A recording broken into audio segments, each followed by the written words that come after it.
બેલીમોરામાં દેરાસરમાંથી મૂર્તિ ચોરી થઈ હતી। રોકડ પણ ચોરી થવાની ઘટના સામે આવી હતી, જ્યારે પોલીસે મુદ્દામાલ સાથે 3 આરોપીની ધરપકડ કરી છે। 2 ચોરને કાલુપુર સ્ટેશનથી ઝડપી પાડવામાં આવ્યા છે, જ્યારે એક આરોપી વેસ્ટ બંગાળથી ઝડપાયો છે। ચોરાયેલી મૂર્તિને હર્ષ સંઘવીએ મંદિરને પરત કરી છે। તેરા તુજકો અર્પણ કાર્યક્રમમાં આ મૂર્તિ અર્પણ કરાઈ છે, જ્યારે પંચધાતુની મૂર્તિ છે। 4.50 કિલો ચાંદીની ચોરી થઈ હતી। નવસારી પોલીસે આરોપીઓને 16 દિવસમાં ઝડપી પાડ્યા, જ્યારે મંદિરમાં ચોરી કરનારને છોડવામાં નહીં આવે તેવું નિવેદન પણ હર્ષ સંઘવીએ આપ્યું। ત્યારે મૂર્તિ બાંગ્લાદેશ ગઈ હોત તો પણ પાછી લઈ આવત તેવું સંઘવીએ નિવેદન આપ્યું છે। રાજ્યના પ્રત્યેક નાગરિકોને એમની ચોરાયેલી વસ્તુઓ દેરાસર હોય, મંદિર હોય, કોઈ ધાર્મિક સ્થાન હોય કે કોઈના ઘરમાંથી ચોરી થઈ ગઈ તો ચોરી થયેલા મુદ્દામાલ ચોરોને પકડીને ફરી જે કોઈ એના હકદાર છે એને પાછો અપાવવાનું કાર્યક્રમનું નામ એટલે કે ગુજરાતના મુખ્યમંત્રી શ્રી ભૂપેન્દ્રભાઈ પટેલના માર્ગદર્શનમાં ચાલતો તેરા તુજકો અર્પણ કાર્યક્રમ। મહેસાણાના કડી તાલુકાના દુધઈ ગામે તંત્રની બેદરકારીના કારણે લોકોને ભારે હાલાકીનો સામનો કરવાનો વારો આવ્યો છે। આ ગામમાં અનુસૂચિત જાતિના લોકોને છેલ્લા 10 થી 15 વર્ષથી સ્મશાને જવા માટે રસ્તો નથી અને રસ્તાના અભાવે ગટરના ગંદા પાણીમાંથી પસાર થવું પડે છે। આ અંગે તંત્રને અનેકવાર રજૂઆતો પણ કરવામાં આવી છે, તેમ છતાં પણ તંત્ર દ્વારા કોઈ નિરાકરણ નથી કરવામાં આવ્યું। કડી મામલતદારને આવેદનપત્ર પાઠવવામાં આવ્યું હતું, તો બીજી તરફ પંચાયતનું કહેવું છે કે 3 વર્ષ અગાઉથી ગ્રાન્ટ પાસ થઈ ગયેલી છે, પરંતુ પૈસા ઓછા છે એટલે કામ અટકી પડ્યું છે।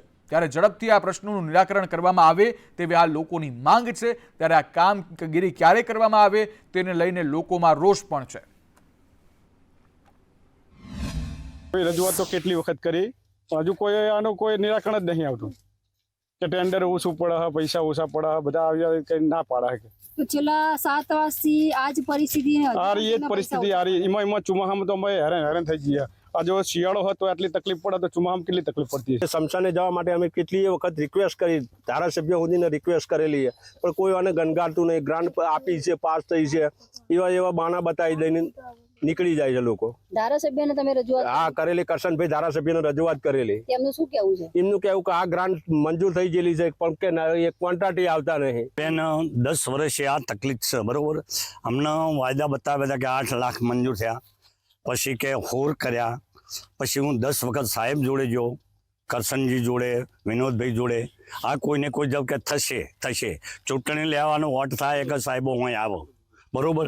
અમારે તો સાહેબ નારું જુઓ તો થર્ડ ઉપર લાવ્યો, થર્ડ ઉપર કે થઈ જશે, પણ કંટ્રાટી આવતા નથી। 20 વર્ષથી આ પરિસ્થિતિ, આ જ પોઝિશનમાં અમે અહીંથી નીકળી છે ગંદા પાણીમાં, નનામી લઈને નીકળીએ ત્યારે તકલીફ પડે છે અમને। આ બાબતે કોઈ રજૂઆત કરી તમે? ધારાસભ્યના, પંચાયતના, ગામ સરપંચોના પણ રજૂઆત કરેલી। એ લોકોએ અમને એવા દલાહ જ આપેલા કે આ નાણાંની થઈ ગયું છે, આ છે તે છે, એવા દલાહ આપેલા। આજ સુધી કોઈ કામ થયું નથી। દુધઈ ગામમાં લોકો ગંદા પાણીના કાંસમાંથી નીકળવા માટે મજબૂર બન્યા છે। આ લાઈવ દ્રશ્યો આપણે બતાવીએ કે લોકો જો જે પ્રકારે અહીંયા ગંદા પાણીમાંથી કાંસમાંથી નીકળે છે, અંતિમ યાત્રા લઈને લોકોને કેડસમાં ગંદા પાણીમાંથી જવું પડે છે। આ કડી ગામના દુધઈ ગામની અનુસૂચિત જનજાતિના પરિવારની મજબૂરી બની ગઈ છે કે તેમને આ જ રીતે પોતાનો જે શવ હોય છે, અંતિમ યાત્રા હોય છે, તેને આ ગંદા પાણીમાંથી અને કેડસમાં પાણીમાંથી શવ લઈને આવા ગંદા પાણીમાંથી નીકળવું એ કેટલું મજબૂરી અને કેટલું લોકોને તકલીફ પડતી હોય છે તે આપણે સમજી શકીએ છીએ। પાયલ, સંદેશ ન્યૂઝ, કડી। ઓનલાઈન ગેમ્બલિંગ ગેમ અંગે જાહેર હિતની અરજી કરાઈ છે। ઓનલાઈન જુગાર રમાડતી ગેમ પર પ્રતિબંધની માંગ કરાઈ છે। અરજદારનું કહેવું છે કે આ સટ્ટો કે સ્કિલ ગેમ તેની પર સ્પષ્ટતાની જરૂર છે। ગેમમાં રાતોરાત પૈસાદાર થવાની લાલચ અપાય છે। 3 જાન્યુઆરીએ હાઈકોર્ટમાં સુનાવણી થશે, ત્યારે સગીરે મોબાઈલમાં ગેમમાં 1 લાખ ગુમાવ્યા હતા। પોલીસ ફરિયાદ થતાં પુત્રની કરતૂતની માતાને જાણ થઈ હતી, ત્યારે ઓનલાઈન ગેમ્બલિંગ ગેમ્સને લઈ હાઈકોર્ટમાં જાહેર હિતની અરજી કરાઈ છે। ઓનલાઈન ગેમ્બલિંગ ગેમ્સ પર રોક લગાવવા માટે હાઈકોર્ટમાં માંગ ઉઠી છે।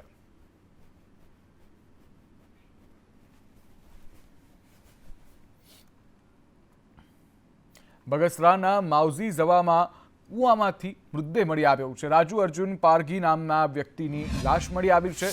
ભગવાનભાઈ દોગાના ખેતરના કૂવામાંથી લાશ મળી આવી છે. ફાયર વિભાગે લાશને હાલ બહાર કાઢી છે અને પીએમ અર્થે ખસેડી છે. જ્યારે બગસરા તાલુકાના માવઝી ઝવા ગામની ઘટના છે.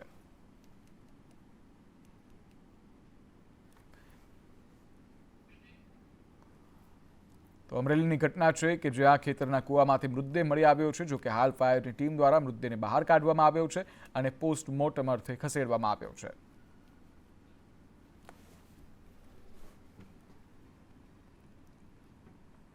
કડીકોટ પાસે એક ખેડૂતે ઝેરી દવા ગટગટાવી લીધી. કરશન ઠાકોર નામના ખેડૂતે ઝેરી દવા પીધી છે. જમીન વિવાદમાં ખેડૂતે ઝેરી દવા પીધી હોવાનું સામે આવી રહ્યું છે. ખેડૂતને સારવાર અર્થે હોસ્પિટલમાં ખસેડવામાં આવ્યો છે. જ્યારે કડી પોલીસ ઘટના સ્થળે પહોંચી છે.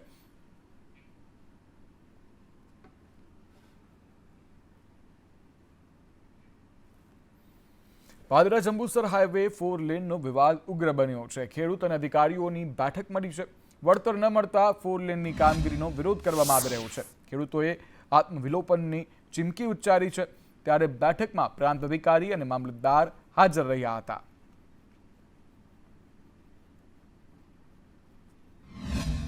અધિકારીઓએ કોઈ પણ જાતના કાગળોની જાણકારી કર્યા વગર આડેધડ કામકાજ ચાલુ કરી દીધું છે અને દમદાટી આપીને ધાક ધમકીથી બળજબરીથી અમને કામકાજ કરવું છે. અમને યોગ્ય અમારું જે વળતર છે એ વળતર નહીં મળે તો હવે પછી મારી પોતાની એવી તૈયારી છે ત્યાં હું આત્મવિલોપનની હોય ચીમકીની માટે તૈયારીમાં બેઠેલો છું અને મને મારું વળતર નહીં મળે ત્યાં સુધીનું કોઈ પણ કામ રોડ ખાતાના કોઈ પણ અધિકારીને કોઈ પણ રીતે નહીં કરવા દઉં. ખેડૂતોનું એટલું જ કહેવું છે કે અમારી જમીનનું જે સંપાદન નથી કરી તો સંપાદન કરીને અમને જમીનનું વળતર અમને મળવું જોઈએ એ ખેડૂતોની માંગ છે. શું પછી આગળ એમને જણાવ્યું છે ખેડૂતોને કે સંપાદનની પ્રક્રિયા અમે લોકો કરી રહ્યા છે પરંતુ હજુ સંપાદન જેવી રીતે ખેડૂતોએ આરટીઆઈના માધ્યમથી માહિતી એકત્રિત કરી છે એમાં જણાવી આવ્યું છે કે ભાઈ સંપાદન જમીન થયેલ નથી તો રોડ માર્ગ વિભાગની હોય કે તંત્રની ગંભીર બેદરકારી આમ જોવા જઈએ તો સામે આવી છે કે ભાઈ સંપાદન કર્યા વગર તમે કામ કેવી રીતે કરી શકો છો. અને ખેડૂતોને સંપાદન થયા બાદ જે બી એવોર્ડ ચૂકવવાનું છે એ સંપાદન અધિનિયમ અન્વયે ચૂકવવામાં આવશે. જમીન સંપાદનની પ્રક્રિયા અત્યારે ચાલી રહી છે અને કલમ 11નું જાહેરનામું પણ સરકારમાં એપ્રુવલ માટે મોકલી આપવામાં આવ્યું છે અને ત્યારબાદ જમીન સંપાદનની પ્રક્રિયા પૂર્ણ કરી એવોર્ડ ખેડૂતોને ચૂકવવામાં આવશે. ભાવનગરમાં ફરજમાં બેદરકારીને લઈ પીઆઈને સસ્પેન્ડ કરાયા છે. લીવ રિઝર્વમાં રહેલા પીઆઈ RM ઠાકુર સસ્પેન્ડ થયા છે. તપાસમાં બેદરકારી સામે આવતા રેન્જ આઈજીની કાર્યવાહી જોવા મળી. ભરતનગર પોલીસ મથકમાં આરોપીઓને છૂટછાટ આપી હતી. આરોપીઓને લોકઅપમાં ના રાખી છૂટછાટ અપાઈ હતી. જ્યારે ગંભીર બેદરકારી સામે આવતા પીઆઈને સસ્પેન્ડ કરાયા છે.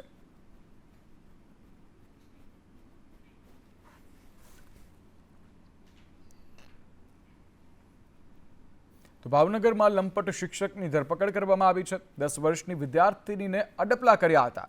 રમેશ લાઠિયાની પોક્સો હેઠળ ધરપકડ કરાઈ છે. જ્યારે લાખણકા ગામની શાળામાં તે ફરજ બજાવતો હતો અને ત્યાંની જ આ ઘટના છે.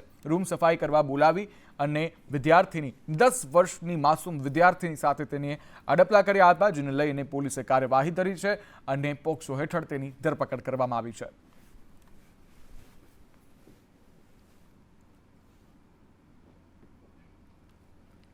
નાયબ મામલતદારની માતાની હત્યા કરવામાં આવી હતી અને આ હત્યા કેસમાં હવે મોટો ખુલાસો થયો છે.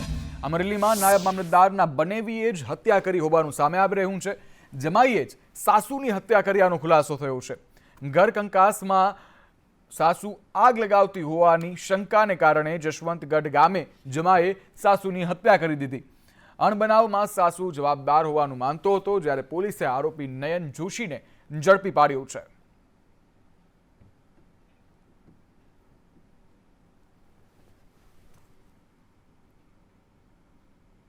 ટોરેન્ટ ગ્રુપના મહેતા પરિવાર પ્રેરિત UNM ફાઉન્ડેશનની પહેલ લેવા અભિવ્યક્તિ ધ સિટી આર્ટ્સ પ્રોજેક્ટની 6ઠ્ઠી આવૃત્તિના મંચ ઉપર શુક્રવારની સાંજ એટલે કે આજ સાંજે દર્શકો માટે ભારતના વિવિધ પ્રાંતથી આવેલા કલાકારોએ રજૂઆત કરી હતી. એક સ્થળે થયેલા કલાત્મક સંગમનો એક અનોખો અનુભવ બન્યો હતો. UNM ફાઉન્ડેશનની અન્ય એક પહેલ UJAAS ઉજાસ હેઠળ એક વિશેષ વ્યવસ્થા કરવામાં આવી હતી, જેમાં શાંતિ નિકેતન વૃદ્ધાશ્રમ અડાલજ અમદાવાદના 35 રહેવાસીઓને અભિવ્યક્તિની સહેલગાહ માટે લઈ જવામાં આવ્યા હતા.